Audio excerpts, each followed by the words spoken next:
O capítulo 9 trata talvez do tema que é um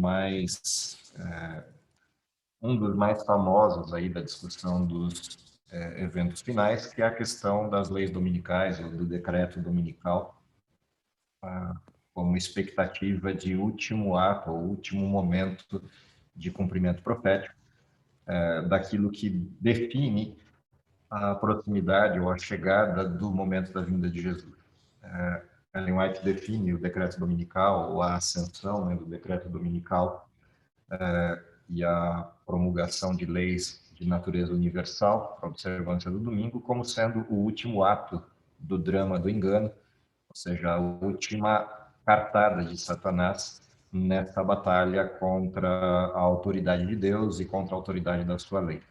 Então, de fato, ele se torna um assunto bastante significativo dentro das profecias bíblicas relativas à vinda de Jesus por conta disso, de ser, de fato, o último demarcador, a última situação de evento que vira a página para a parte final da história.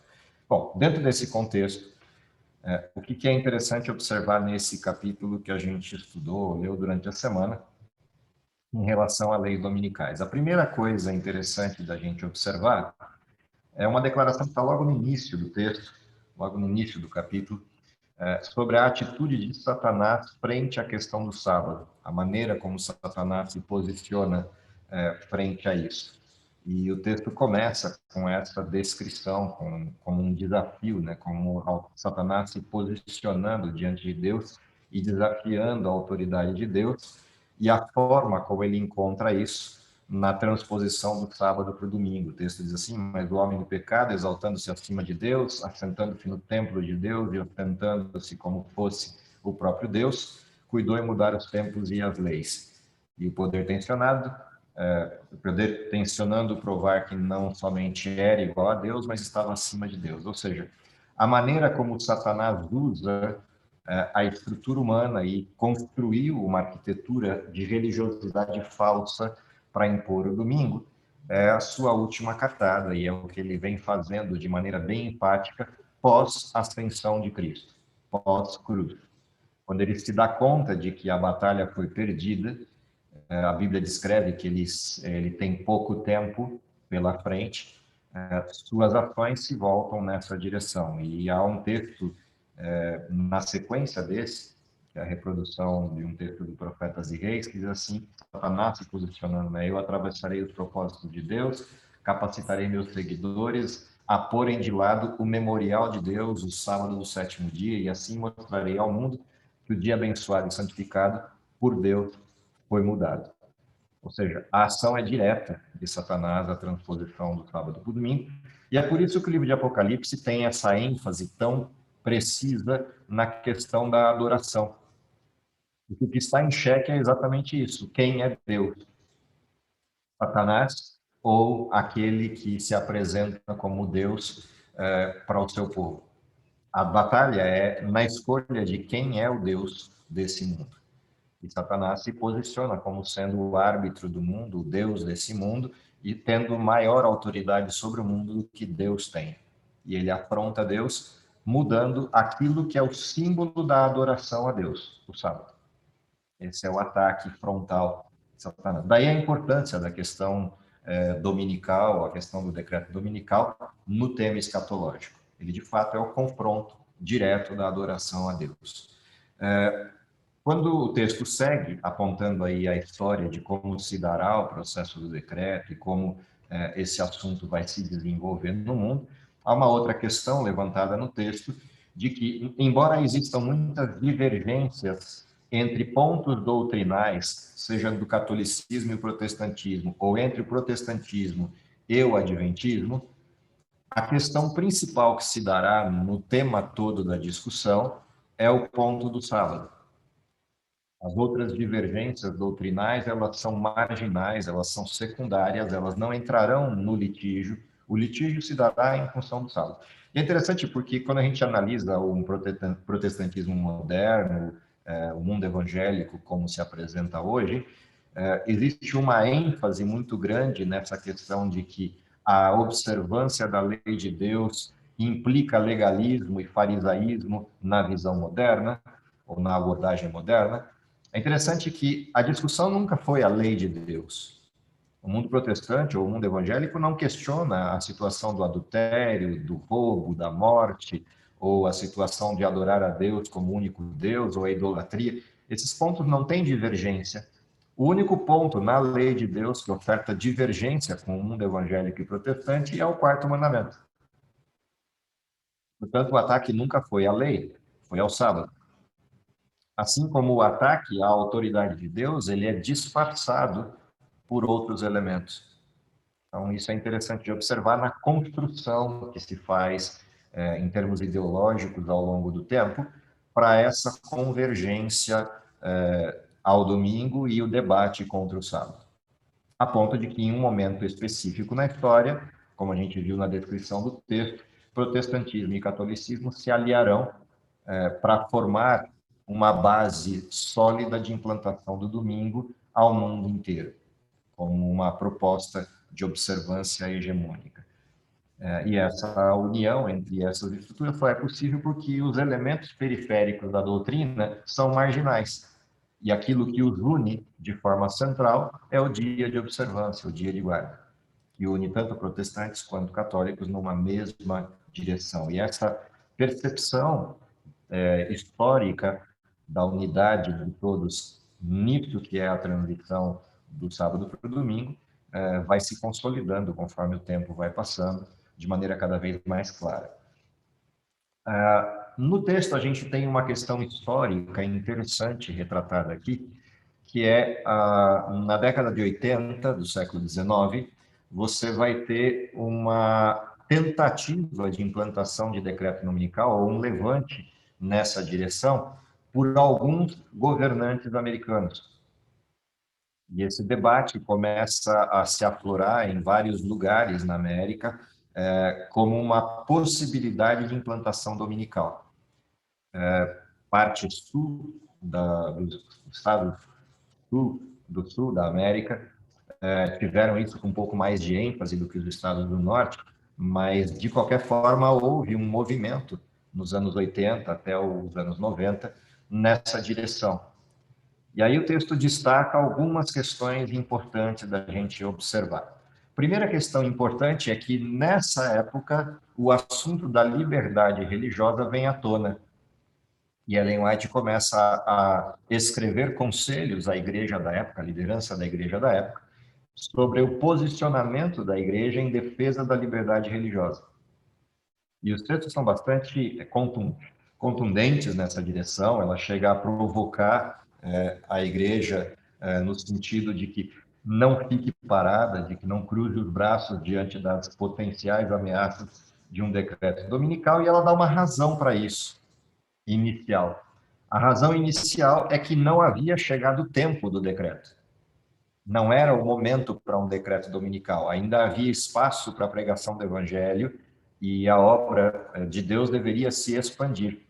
E isso é interessante porque é consistente essa observação que ela faz em 1888, contestando a igreja, convidando a igreja para entrar no debate, arregaçar as mangas e enfrentar essa questão do decreto dominical. Isso é coerente com as visões que ela havia tido alguns anos antes da expansão do adventismo no mundo. Se a gente considerar que a igreja começa em 1863, em 1888 a igreja ainda era nova, era uma igreja de 25 anos de existência. Portanto, o adventismo em relação ao mundo era incipiente. Era pequeno em termos de população ou em termos de abrangência. Havia muita coisa para acontecer no cumprimento daquilo que ela mesma havia visto, da expansão da obra de publicação, da expansão da obra educacional, da expansão da obra médico-missionária e assim por diante. Portanto, se aqueles decretos tivessem sido confirmados no período de 1880 a 1890, a igreja não teria se desenvolvido e as visões de Ellen White sobre a expansão do movimento adventista jamais teriam se cumprido. E ela levanta fortemente dizendo, não é o momento. Essa não é a proposta do decreto dominical da profecia. mas é um ensaio, é um balão de ensaio para o nosso posicionamento. Ou seja, como é que a gente vai enfrentar essa questão. E ela levanta uma segunda questão, que é igualmente polêmica, que é o fato de que nós devemos postergar o decreto dominical tanto quanto seja possível. E ela usa esses termos na sua apresentação textual. E essa é uma questão interessante no posicionamento da igreja, porque isso redefiniu a forma de enxergar o movimento profético, a forma de enxergar o desenvolvimento das profecias no tempo, por duas direções. A primeira direção é que, enquanto a profecia não se cumpre, nós temos uma missão e precisamos desempenhar a missão. E segundo, que a nossa atividade ela tem que ir contra a restrição da liberdade. Ou seja, independente do fato de que Deus cumprirá a sua profecia, os seus ditames proféticos no tempo certo, como nós não temos esse tempo certo, a nossa atitude é de que o tempo não chegou. A nossa expectativa é de Cristo voltar já, mas a nossa atividade, a nossa atitude de trabalho é de empurrar para frente o tempo, não da vinda de Cristo, mas do tempo da pregação livre do Evangelho. E aqui tem um paradoxo interessante. A gente quer que Jesus volte o mais breve possível, mas quer o máximo de tempo possível para pregar. É essa a dimensão que ela levanta no texto, e eu acho interessante esse binômio que o texto traz. Ou seja, a gente arregata as mangas e vai trabalhar enquanto Cristo não chega. Porque se ele chegar, é festa. Se ele não chegar, é trabalho. Ou seja, não tem tempo de cruza os braços e espera em berço esplêndido que ele está chegando. Não, não existe isso. Enquanto tiver liberdade para pregar ou espaço para defender a liberdade, temos que fazê-lo. E essa é uma postura interessante de quem aguarda a vinda de Cristo, porque ela é compatível com o texto de Pedro. Quando você olha Pedro falando de como é o comportamento dos cristãos que aguardam a vinda de Jesus, ele usa uma expressão, apressando a sua vinda. E essa expressão ela é bastante interessante no modelo, ou seja, não é uma expectativa de braços cruzados, é uma expectativa de grande trabalho. Porque enquanto a gente tem liberdade, significa que existem pessoas para ser salvas. E se tem pessoas para serem salvas, nós temos uma atividade, uma responsabilidade nesse processo. É com essa ênfase que Ellen White coloca essa situação de que a gente deve combater qualquer ameaça à liberdade do desenho de crença ou do desenho de prática cristã. Outra coisa que ela traz no texto é a percepção de que nem todos os que estão envolvidos no processo dominical têm consciência plena do que estão fazendo. Ou seja, estão correndo o processo dentro daquilo que é a esteira da vala comum, né? Mas não necessariamente têm a noção de tudo que está envolvido nessa batalha, tudo que está envolvido nesse processo. E aí vem uma segunda questão do porquê a gente defende a liberdade. A gente defende a liberdade porque há pessoas que inocentemente estão achando que estão fazendo certo na criação de leis ou na ascensão de estruturas de leis de observância dominical.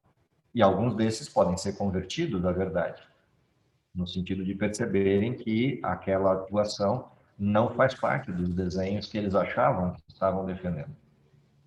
Também é uma responsabilidade nossa com aqueles que, de forma ignorante, no sentido correto da palavra, cometem esse tipo de desvario ou atitude de defesa de leis contra a lei de Deus. E pode estar fazendo isso na santa ignorância, dentro do modelo. Então, essas são questões importantes que o texto traz aí em relação à defesa do modelo da liberdade, em relação ao processo de manter o máximo possível para frente o cumprimento do decreto dominical, na forma como o decreto dominical se estabeleça. E aí uma outra advertência, esse é um texto interessante que apareceu no capítulo, está na Review and Herald de dezembro de 1889, ele diz assim: há muitos que estão despreocupados e se acham por isso, por assim dizer, adormecidos.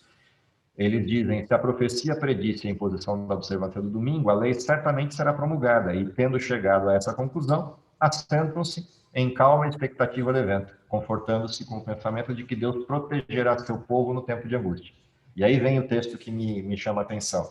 Mas o Senhor não nos livrará se não fizermos algum esforço para realizar a obra que Ele nos confiou.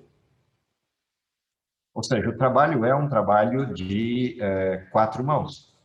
Não porque Deus precise da gente, mas é que quando a gente opera esse processo, a operação nesse processo é o que nos garante tranquilidade e salvação. O cruzar os braços levará à apostasia. E essa é uma questão importante no modelo. Ou seja, aqueles que cruzam os braços e falam, vai se cumprir a lei dominical de qualquer jeito, então eu não tenho nada para fazer, quando ela acontecer de fato e retirar as liberdades e a angústia vier, o não preparo, no sentido do exercício na missão, levará essas pessoas à apostasia.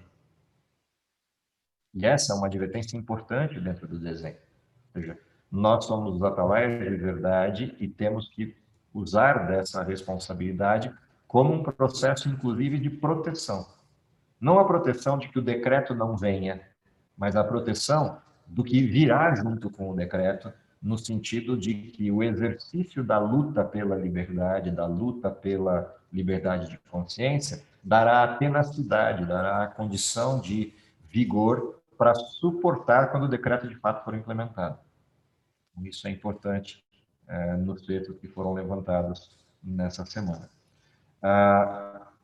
Ela dá a forma, né? Ela usa um texto retórico interessante naquele trecho do combater as leis dominicais pela pena e pela voz, ou seja, na forma escrita e na forma falada, é necessário que o povo de Deus se levante contra essa afronta à liberdade, contra essa questão do desafio feito à lei de Deus.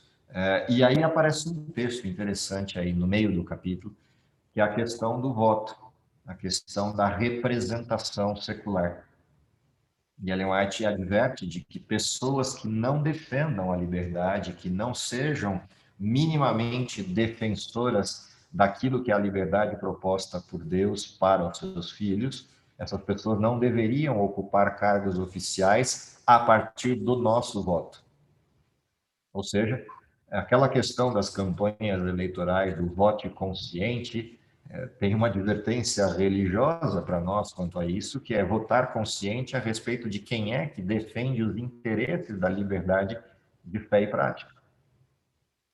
Outra expressão que também é polêmica nos textos de Ellen White é que ela compara a defesa do domingo a uma quebra dos modelos de crenças republicanas da América. E é interessante isso, quando a gente avalia a história da América, né, a história da nação americana, que sempre os defensores da liberdade na América eram republicanos e sempre os repressores na América eram democratas na história americana. E Ellen White caminha nessa direção nos seus textos ao falar dos interesses republicanos. E aqui eu não estou falando do interesse partidário republicano ou partidário democrata, mas dos ideais teóricos por trás dessas duas correntes. Os ideais teóricos presentes dentro do modelo democrata e os ideais teóricos presentes dentro do modelo republicano são distintos. Enquanto o modelo republicano é um defensor, quanto mais das liberdades individuais, à luz dos pais fundadores da América, os interesses democratas são do nível de igualdade e de nivelamento social, atendendo a outros tipos de propostas que não defendem os ideais republicanos, propostas essas ancoradas em teorias marxistas. É interessante porque os maiores defensores de algo que a gente leu nos capítulos anteriores, principalmente o capítulo sobre as cidades, os maiores defensores das corporações, do corporativismo proletário ou dos sindicatos, os maiores defensores disso são os democratas, porque a sua âncora ideológica é socialista, marxista. Então é interessante observar isso no posicionamento americano em relação às descrições que Ellen White faz no texto das leis dominicais sobre esse ataque frontal aos ideais republicanos. O que não quer dizer que leis dominicais não possam ter a chancela do Partido Republicano, que é uma outra coisa, diferente dos interesses republicanos e dos ideais republicanos. Afinal de contas, a aliança, a coalizão na América a favor do decreto, ela será generalista, será por todas as pessoas, no sentido amplo da estrutura americana. Então, sim, haverão republicanos defensores do domingo, tanto quanto haverão democratas defensores do domingo. Mas os ideais por trás disso são distintos e deveriam chamar a atenção do adventismo ao longo do tempo. Agora, extrapole a América para os outros países do mundo, a situação é a mesma. Partidos e governantes que não respiram os ideais republicanos, independente do país em que estejamos, não deveriam estar no nosso foco de eleição. É um elemento contraditório. Por isso eu digo, esse é um ponto interessante no texto e, ao mesmo tempo, polêmico no texto.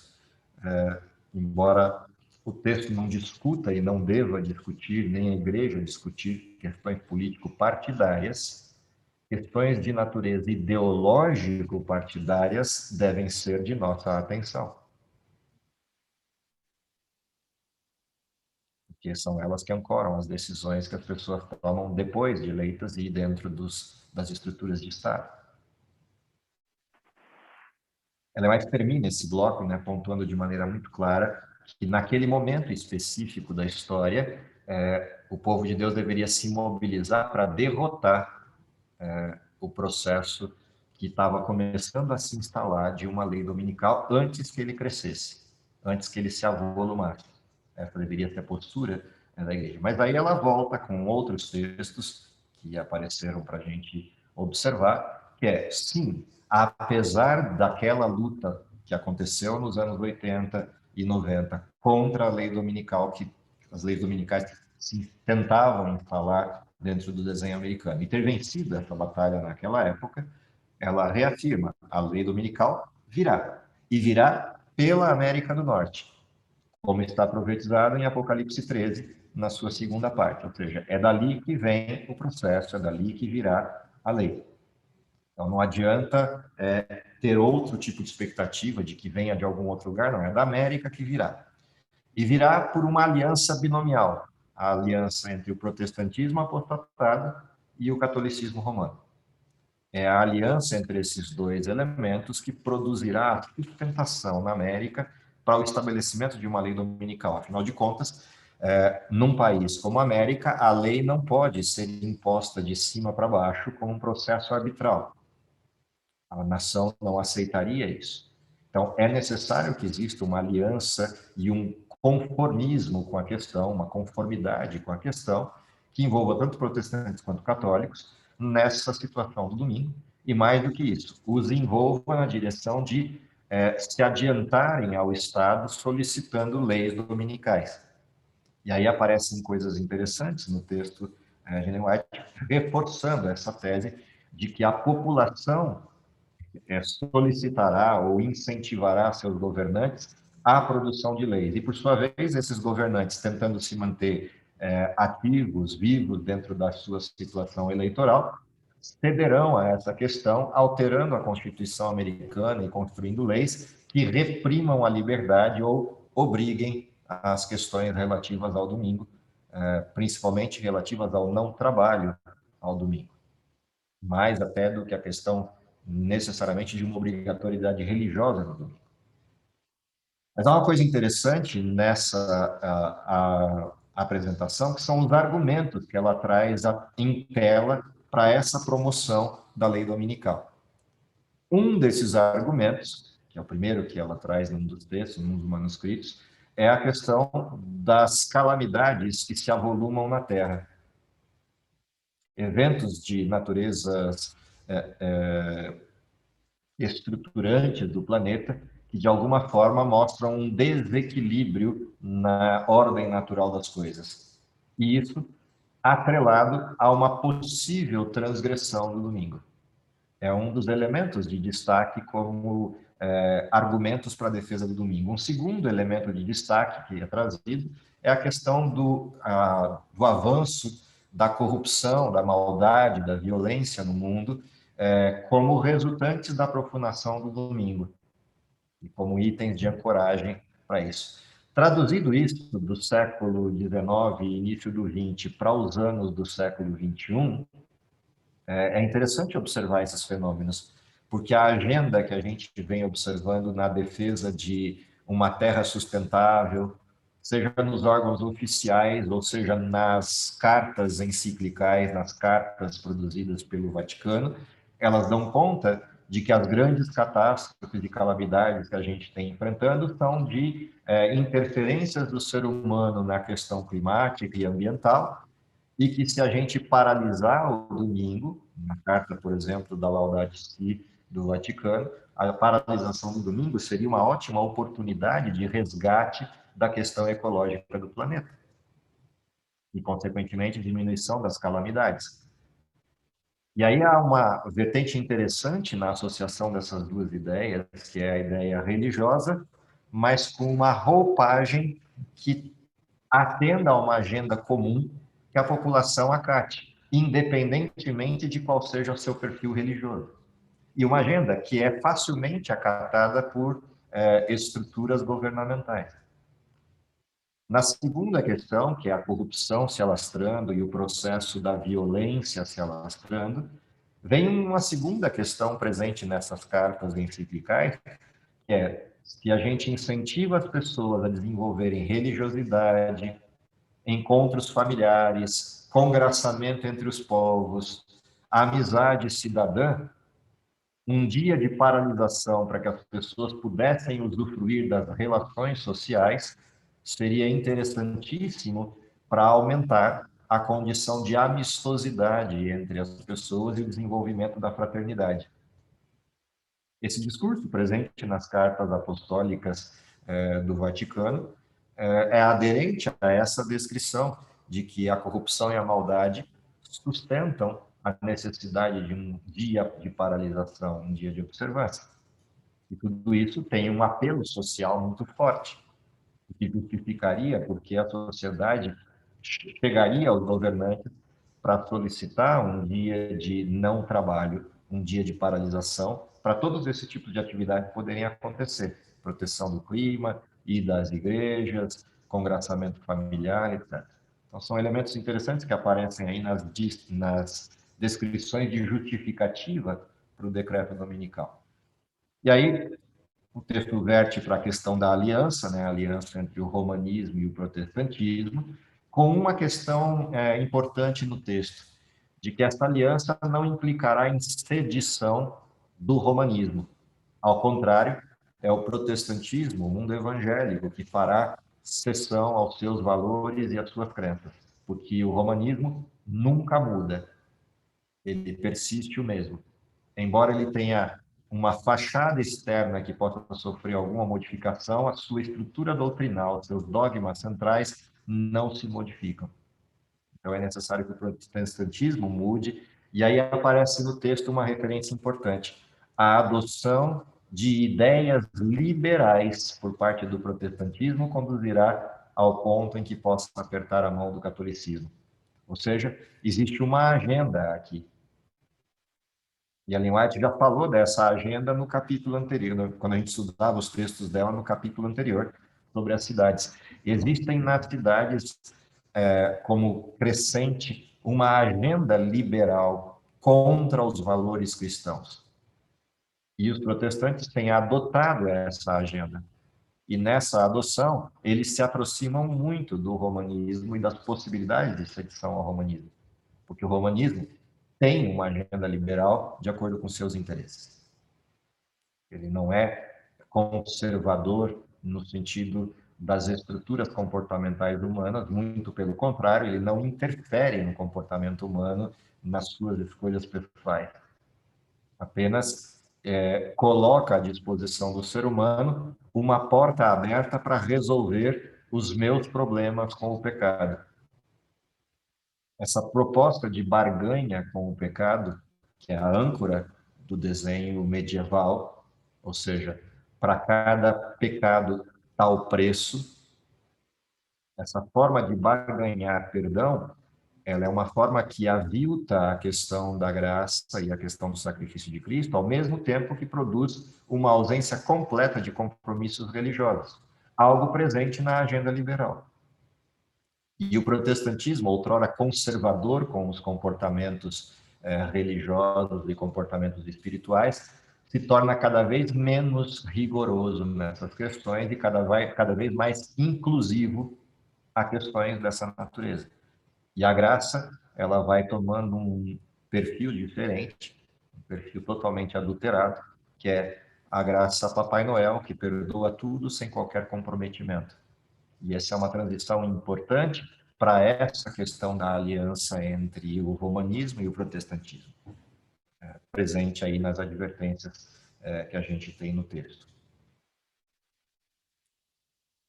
Continuando lá, o texto vai pontuar aí a quem os processos dominicais atendem enquanto agenda final. E, obviamente, a descrição é sempre a mesma, né? Atende aos interesses do romanismo. E aí vem uma questão importante no texto. Aí vem uma questão importante no texto, que é a ascensão, né? O processo de ascensão do modelo romano, ou seja, a igreja recuperará seu desenho hegemônico, como na Idade Média obteve, e é isso que possibilitará essa imposição plena do decreto, ou seja, a igreja vai crescer em pujança, em abrangência, em incapacidade de influência no mundo inteiro, o que dará essa possibilidade, então, de uma formatação de uma aliança com a América e a imposição de um decreto. Portanto, é algo também que a gente vem observando ao longo do tempo, tanto a ascensão da igreja quanto a proximidade com os Estados Unidos tem sido algo crescente, principalmente nos últimos 15 anos da nossa história. Algo visível, de maneira bastante clara, esse processo de crescimento, esse processo de aproximação.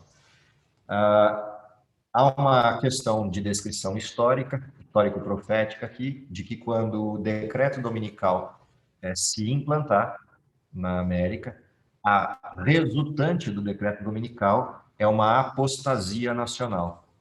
E decorrente dessa apostasia nacional, virá uma repentina deterioração do sistema americano, no sentido da sua estrutura, tanto de poder quanto estrutura interna de estabilidade, ou seja, haverá um processo de degeneração ou destruição na sequência da promulgação do decreto. Isso também é uma questão interessante que aparece dentro do texto, ou seja, a consequência da apostasia é o que o texto chama de a ruína nacional. Tem uma em decorrência da outra, ou seja, a América perde aquilo que foi até então, entre aspas a palavra, a bênção de Deus pela sua defesa da liberdade de fé. A apostasia generalizada que decorre do decreto dominical leva a América a uma ruína nacional. Isso descrito enfaticamente em vários dos textos que a gente leu nessa semana. Por fim, o decreto ele vai sendo espalhado para o mundo, ou seja, conforme a América toma a sua posição, outros países do mundo vão sendo influenciados a adotar o decreto e isso se espalha para o mundo inteiro. Em se espalhando para o mundo inteiro, essa questão do decreto levará a uma ameaça direta, que é a ameaça da retirada dos poderes civis. E aí se cumpre a segunda parte do texto de Apocalipse 13, do não poder comprar ou vender aqueles que tiverem o sinal da besta e sua imagem. Ou seja, o crescimento da adoção da lei dominical e a expansão disso para o mundo inteiro levará o mundo a se posicionar em duas partes. Os que seguem esse modelo e os que rejeitaram. E os que rejeitaram serão vistos como divergentes, seja da ordem nacional ou da ordem mundial. Eles serão divergentes. E nessa qualidade de divergentes serão atacados, tanto por perseguição quanto por retirada de direitos e liberdade. E aí, nesse momento em que a retirada dos direitos plenos de cidadania acontece, Deus se manifesta em proteção do seu povo. Ou seja, haverá um tempo intermediário entre essas duas coisas, entre a promulgação do decreto na América, o espalhamento desse decreto para o mundo e a retirada final dos direitos e liberdade. Haverá um processo, um tempo de latência de todos esses eventos. Durante esse tempo de latência, acontecem duas coisas que o texto descreveu, né? Três coisas que o texto descreveu. A primeira dessas coisas é que o anúncio do decreto na América, o estabelecimento do decreto na América, implica em retirada das cidades para lugares menores, para a pregação do evangelho e do alto clamor. A expansão do decreto pelo mundo produzirá perseguições que se intensificarão. A retirada dos direitos e, consequentemente, o estabelecimento de um decreto mais intenso obrigará a saída das vilas e cidades para os lugares desertos da terra. Foi outra coisa que o texto advertiu. Então, há dois momentos na descrição do texto. O anúncio do decreto na América implica a saída das grandes cidades, estava no capítulo anterior, essa citação, e o recrudescimento desse decreto no mundo inteiro e a consequente retirada da liberdade, ou seja, quando for retirada a proteção do governo, abandonando aqueles que estão seguindo Deus a sua sorte e destruição, então o que diz o texto? O povo de Deus fugirá das cidades e vilas e reunir-se-á em grupos habitando nos lugares mais desertos e solitários do mundo. E aí a saída, de fato, última e a fuga última, e a dependência, nesse momento, da mão de Deus enquanto proteção plena. A queda das pragas vai indicar o fechamento da graça e, a consequência disso, o final da história.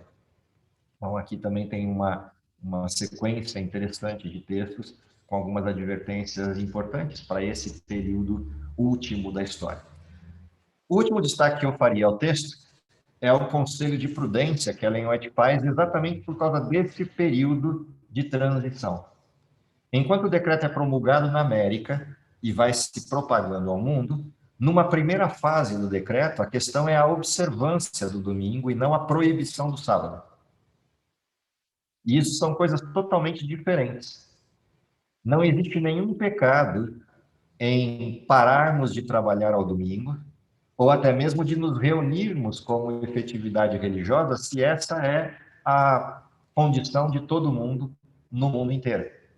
Ou seja, se o decreto sai e tem uma obrigatoriedade de paralisação e também um incentivo de que existam reuniões religiosas nesse dia, atividades de natureza social ou atividades humanitárias nesse dia, qual deve ser a postura da igreja?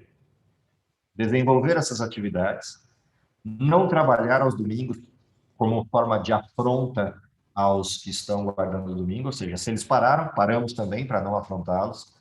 Se eles estão cultuando Deus no domingo, nós devemos nos reunir para atividades de natureza religiosa ou humanitária também nesse dia, para não suscitar confronto naquilo que não fere a lei de Deus. A lei de Deus não proíbe ter culto aos domingos. O que a lei de Deus proíbe é não tê-los aos sábados. A lei de Deus não proíbe que eu faça as atividades religiosas ou que eu pare de trabalhar ao domingo. O que a lei de Deus proíbe é que eu trabalhe aos sábados. Portanto, há dois momentos nessa história. Um momento que é aquilo que converge para o domingo, e um outro momento que é aquilo que converge a uma luta contra o sábado. A luta contra o sábado, nós devemos nos posicionar. Mas a luta a favor do domingo, uma vez implantada em lei, enquanto ela não é lei, a gente luta pela liberdade religiosa. Quando ela se torna lei, a gente luta pela liberdade religiosa do sábado.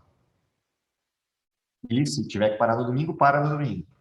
Agora, quando a lei interpuser o sábado como ponto em questão, ou seja, quando a lei estabelecer confronto com o sábado, nesse momento não há como você ficar apaziguando a guerra. A guerra está instalada. E aí o posicionamento tem que ser claro e direto. Guardar o sábado é um determinístico, não tem alteração, é um princípio da lei divina. Qualquer divergência quanto a isso é pecado. Nas fases anteriores, o movimento continua o mesmo de hoje. Pregação do evangelho. Pregação do sábado como sendo dia de Deus e não o domingo, do jeito que fazemos já hoje, apenas com mais intensidade em função de que o momento chegou, do alto clamor. Mas isso não quer dizer que a gente deve afrontar o domingo, do mesmo jeito que a gente não gostaria que o sábado fosse afrontado. Então, essa é uma advertência de equilíbrio muito interessante no texto que estava destacado para a gente esta semana, de que a gente se empenhe, enquanto ainda há liberdade, no sentido de mantê-la o máximo de tempo que puder e manter as pessoas sem animosidade contra o desenho do cristianismo genuíno. E ela termina lá com a advertência exatamente sobre isso, né? Que a gente deve evidenciar a verdade sem suscitar oposição. A verdade tem que ser levantada porque é a verdade, não para confrontar e suscitar guerra ou batalha antecipada sobre os fenômenos. Mas sim, ela deve ser clara, deve ser levada ao mundo, mas com a prudência da forma correta de transmitir essa mensagem. E assim termina a essência do que a gente leu nesse capítulo. Acho que eu cobri, no resumo aí, todas as principais questões.